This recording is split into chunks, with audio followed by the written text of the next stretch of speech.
let's get back into it. The details decided, they left to begin searching. Out into the hallway they went, each to the rooms they had been assigned.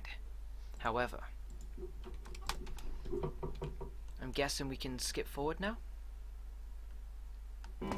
Yeah.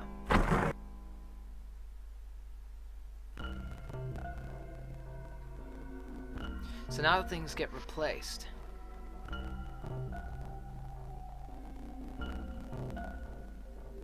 And Snake's still gone missing. Shit.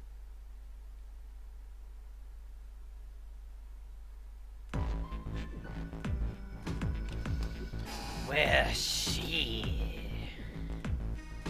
Alright, so now we're looking for Snake. So let's try the casino B deck. How about a casino on the B deck? Okay, sounds good. They took off up the stairs at a run. Before they knew it, they were there. So was Lotus. She was leaning against the wall, examining her nails. Hey, what do you think you're doing? She glanced up at him, unimpressed. Isn't it obvious? I'm looking for Snake. No, I'm just not seeing it. Really? Maybe you need to look harder. Junpei didn't think that was the problem. Oh, by the way, I've got a proposal for you two. Care to hear it? Refuse and leave! No, that's alright. Let's go, June. Junpei tugged June's arm and led her quickly back down the stairs. Ooh! Say it. Was that okay? You don't think we should have listened to her? No, I've got a pretty good idea what her proposal would have been. We should be looking for Snake. But where should we go next? Let's go take a look at the first class cabin.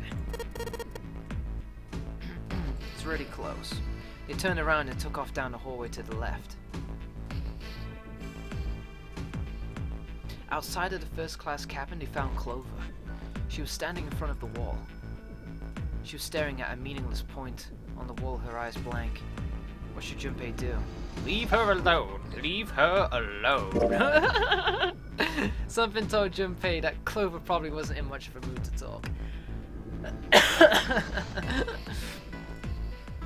He leaned over and whispered quietly to June.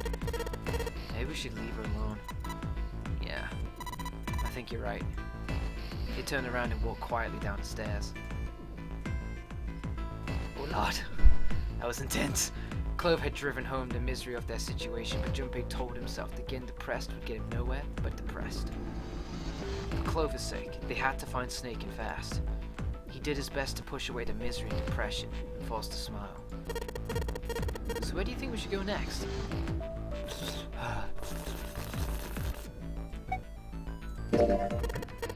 Hey, why don't we go back to C deck? You can take a look at the hallway of all the rooms. Okay, let's get going then. Together they ran down the stairs. Ahead of them, far down the hallway, they spotted Ace. Hey, Snake, where are you? Answer me if you're there. Junpei paused. What did he want to do? Let Ace handle it. He knows how to fucking turn pocket damn wedges and everything. Why don't we just leave the area to Ace then? We can go somewhere else. I don't mind. But where? Let's see. Back to the hospital room. Why don't we go back to the big hospital room? Okay, let's go back then. They turned and headed back to the large hospital room. He's hiding in a box. On their way to the large hospital room, Junpei and June noticed Santa standing next to number 3 door. Junpei paused. What should Junpei do? Walk away without saying anything? We're so antisocial in this run. We're like, no, go away. But then again, we did die. Junpei turned around and walked away from Santa. There was nothing he'd learned from talking to him anyway. Junpei took June and left the large hospital room. Where'd they go next? Ooh, we can't say we finished searching? Well. Let's go take a look around the casino. They quickened their pace and headed for the B deck. There was no one there. They had no choice. Junpei and June turned around and headed to a different location. Okay. Hey, why don't we go back to the big hospital room? Sure. Let's go. They took off at a run down the stairs. There was no one to be seen. What next? What the fuck is going on, buddy? I can keep pushing these. Haven't we? Alright, let's go. Did we check these places? I'm confused. Did we go here? Yeah, this is where Clover was. There was no one there. Jumpy figured they might have more luck somewhere else. But where? I'm so fucking... Hey, why don't we go back to C deck? We can take a look at the hallway of all the rooms where Ace is.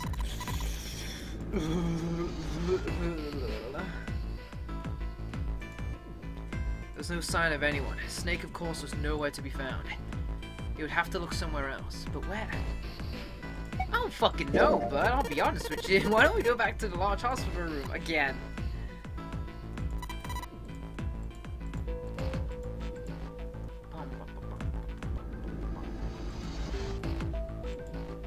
What next? Can we just say we finished searching even though it's grayed out? Fuck it, let's just click this because it's white. Alright, and then we'll just head back and then we'll say we finished searching. I just figured we couldn't... I think we couldn't even go on the grey ones. Alright. You're the big hospital room.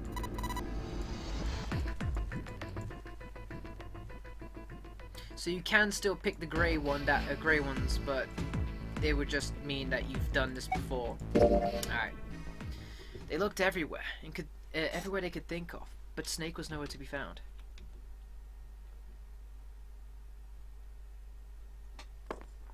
Okay, this is when we suggest to leave someone, don't we? She was right!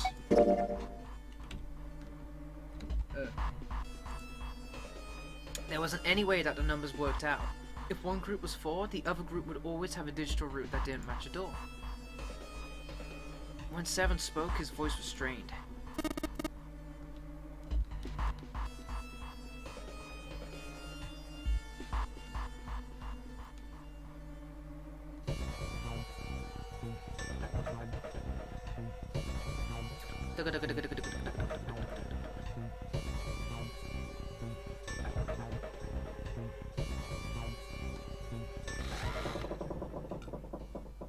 Zero's metallic laughter once more. Ace be fucking popping.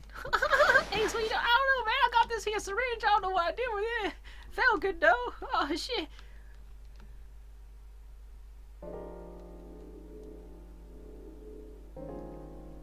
Oh man. Okay. So, last time we picked door 8. So this time, it'd be a good idea for us to pick a different door. 3 or 7. Now, I'm gonna say I want...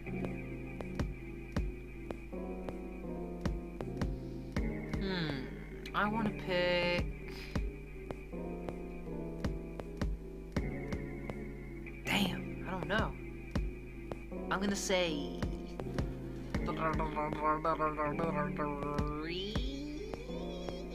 Yes!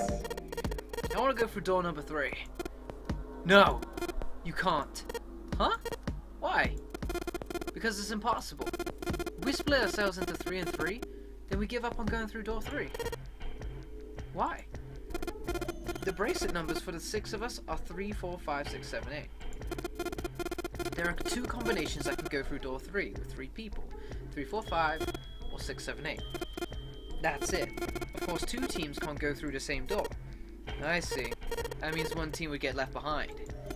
That's right. That doesn't happen if we go through 7 or 8. Nope, they're fine.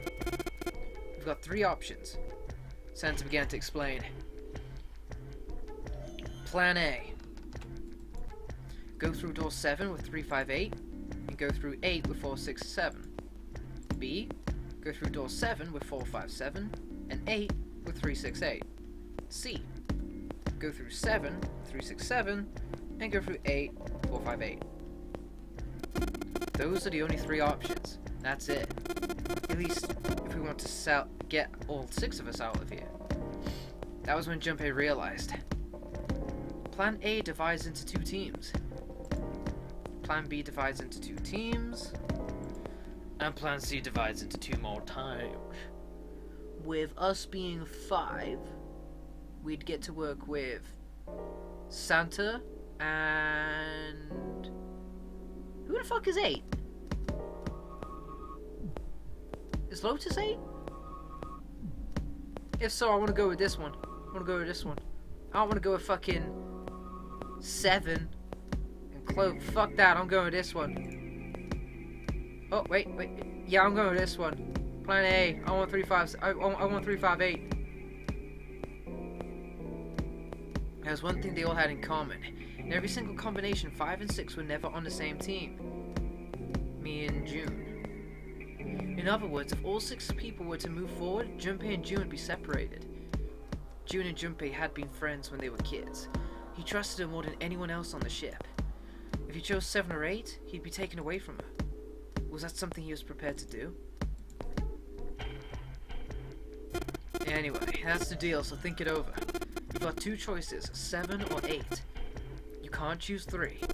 If you choose 3, you're going to be leaving 3 people behind to die. So what are you going to do? 7 or 8, time to choose. Junpei fought hard. Take the risk and choose door 3! Oh my god! They actually give us that option? Ooh!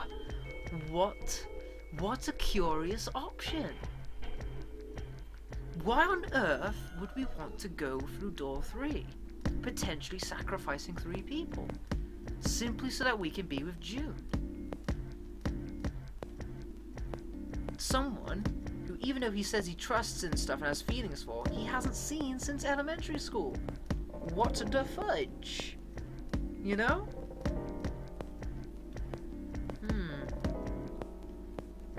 Interesting. Still, I don't like the idea of just sacrificing 3 people just so I can be with my squeeze, you know what I'm saying? 7. It's gotta be 7. Okay. Fine. I'll go with door 7. Okay, so 7. Yeah. Alright then, that means June's gotta go through 8. Huh? Why? June's face was blank and confused. Santa muttered to himself and turned to Junpei. Junpei, you figured it out, right? Can you explain it to her? You can't come with me. Junpei chose his words carefully. When Junpei finally finished, June looked as though she was about to cry. Oh no. You're saying we aren't going to see each other again for a long time? Junpei felt just as June did. He wanted to be at her side whatever trials they were preparing to face. But he knew if they were to survive, he had to swallow his feelings. In order for the 6 of them to move forward, he and June had to be separated. He looked at June. He was scared to lose her, but he swallowed, steeled his resolve, and did his best to smile. Hey, come on, you're making it sound like we're never going to see each other again. We're gonna split up, but only for a little while. This is just like when we were in rooms 4 and 5, remember? We got split up then too, but we all met back up. I'll bet 7 and 8 are just like that. You mean they're connected somewhere? Yeah, probably. Probably. She didn't sound very hopeful. It was 7 that interjected. I'm sure they're gonna connect somewhere. What makes you think so? Well, if they don't connect, neither team can get through door 9. In other words, the game would end right here. Zero's been on top of his shit so far. I don't think he'd blow it now. I'm damn sure that son of a bitch wants to have his fun as long as possible. He's not gonna end this game until we get through door 9. June said nothing. The tears were gone, but her eyes were still sad as they looked at Junpei. He met them, and with what reassurance he could manage, landed his hand gently on her shoulder. Everything's gonna be fine. We're gonna see each other again. I promise. June bit her lip and gave him an almost imperceptible nod. Yeah. Promise? Her voice was barely more than a whisper. Santa's voice shattered the moment. Oh, hey guys. You guys are done? He stretched and continued. Anyway, that's pretty much it. Clover and I will both go into separate groups. I figure I'll take 8, and Clover takes 7. Any problems with that, Clover? Clover looked away and was silent for a moment. Oh no. Whatever, bud. Ain't like you gonna live to see this anyway.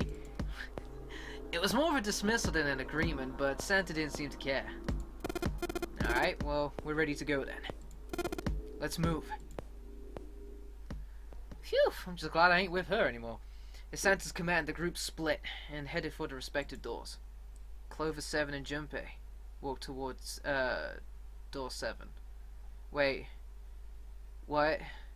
No. No. Santa Lotus and June! June, you fucking taking all my cool kids. You're taking all my cool kids, June. God. Oh. Damn it. For a long moment, they stood in front of the door. 7 took a deep breath. You guys ready? Yeah. Yes. Okay. Let's go. God damn it.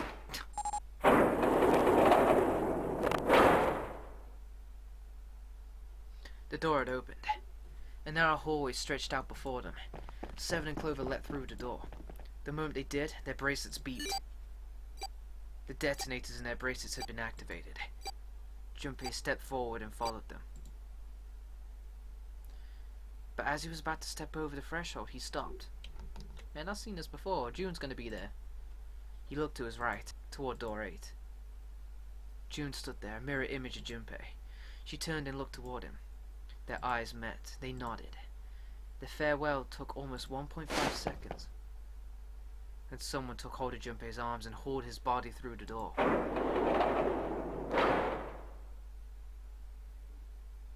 He heard the sound of the numbered door slam shut behind him.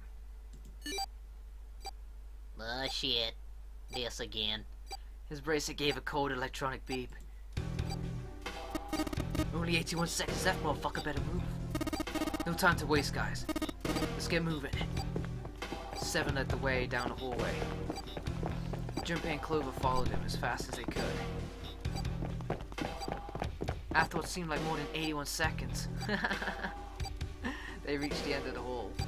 They're like, oh shit, this bomb's about to blow up in my ass! To the left of a wooden door, they found the dead. Oh man, I love this track. There was no time to rest or catch their breath. All 3 slammed their hands in quick succession over the scanner panel on the dead.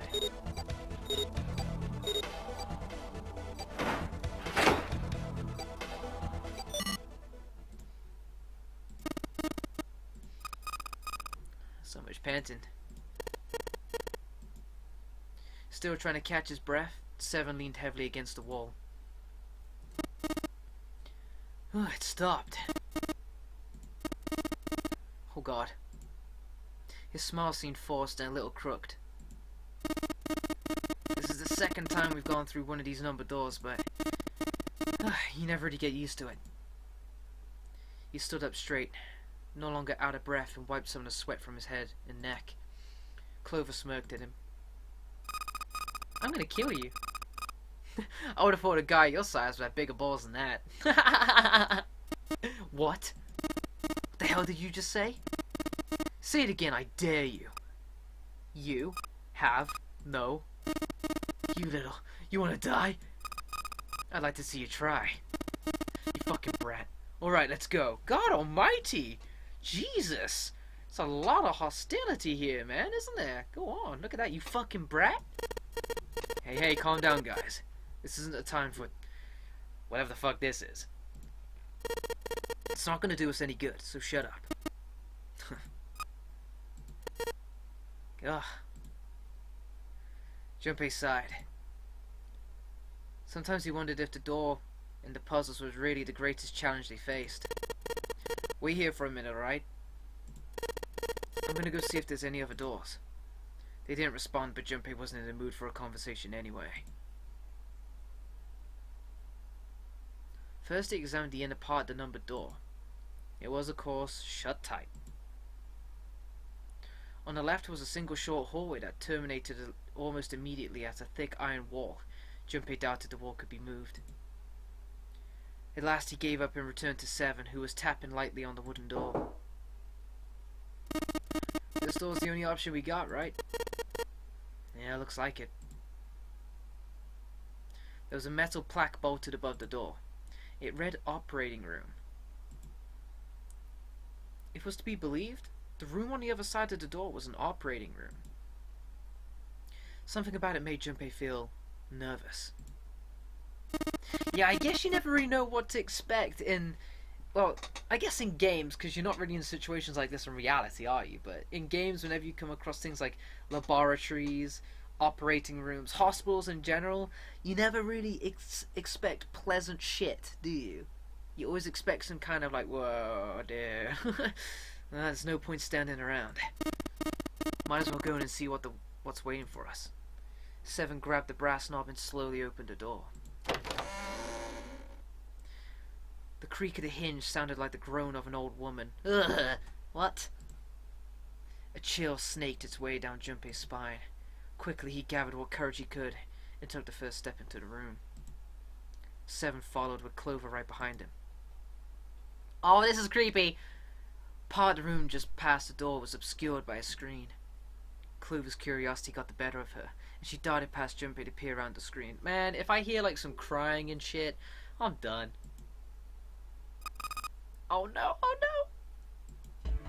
What is it, what is it, what is it? Her scream nearly blew out Junpei's eardrums. Oh my god, oh my god. He and Seven ran toward Clover to see what had frightened her. They rounded the screen, and the cause of her outburst was immediately clear. The hell is this? Oh god, is this a corpse? It was something that looked kinda like a human, lying across some sort of bed. No, not a bed. An operating table. The table sat on a rusty steel lift, and a cluster of bright operating lights shone down from the ceiling. Oh my god. Slowly they approached. As they got closer to the body, it became clear that it wasn't a body after all. Oh man, what the hell? It's just a huge doll or something. A doll? Clover did not look terribly comforted. Slowly she approached the operating table and looked, and intently as possible, from as far away as possible, at the thing. Phew! Junpei could see her relax. You're right. Well, at least she isn't all like, you know, quiet and shit, and leave me alone! It's only a doll. Man, it really scared me.